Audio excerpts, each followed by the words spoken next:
Elonas Muskas pagaliau atkeršijo Rusijai už įžeidimus.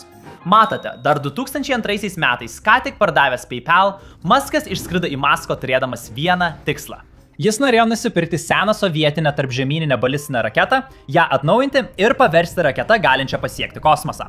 Tačiau rusai jį tiesiog išjuokė ir išvarė iš kambario. Rusų inžinieriai jo taip nemėgo, kad tiesioginė to žodžio prasme ant jo spjovė ir pasakė, kad raketos yra karo ginklai, o ne žaislai milijardieriams. Tada jie pradėjo su juo gudrauti per dėrybas.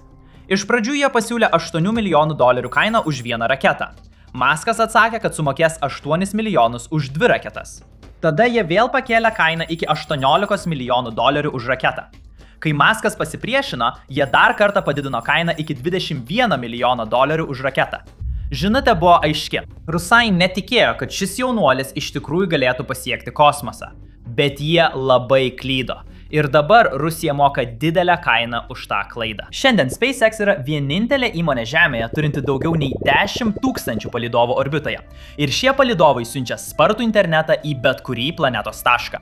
Tas internetas dabar tapo gyvybiškai svarbiu viso Rusijos ir Ukrainos karo ryšiu. Kaip žinote, tas karas iš esmės yra dronų karas. Ir būtent Starlink leidžia jums skraidinti ir valdyti tuos dronus bet kur, net toli už priešo linijų. Abi pusės pastaruosius keliarius metus priklausė nuo Starlink, tačiau tik viena pusė ją kontroliuoja. Matote, šių metų pradžioje Elonas Muskas iš tikrųjų bendradarbiavo su Ukrainos vyriausybė, kad atjungtų Rusijos kariuomenę nuo Starlink. Ir būtent tada viskas Putino atžvilgiu pasisuko labai blogai. Rusijos pajėgos pradėjo prarasti pozicijas fronto linijose, nes tiesiog neturėjo galimybės tarpusavyje bendrauti. Jie negalėjo valdyti drono, negalėjo siųsti žinučių ir negalėjo veikti taip, kaip veikė anksčiau. Ir tai reiškia, kad Putino armija iš tikrųjų pralaimi karą, nes Rusijos inžinieriai spjovė ant vieno žmogaus, kuris viską kontroliuoja.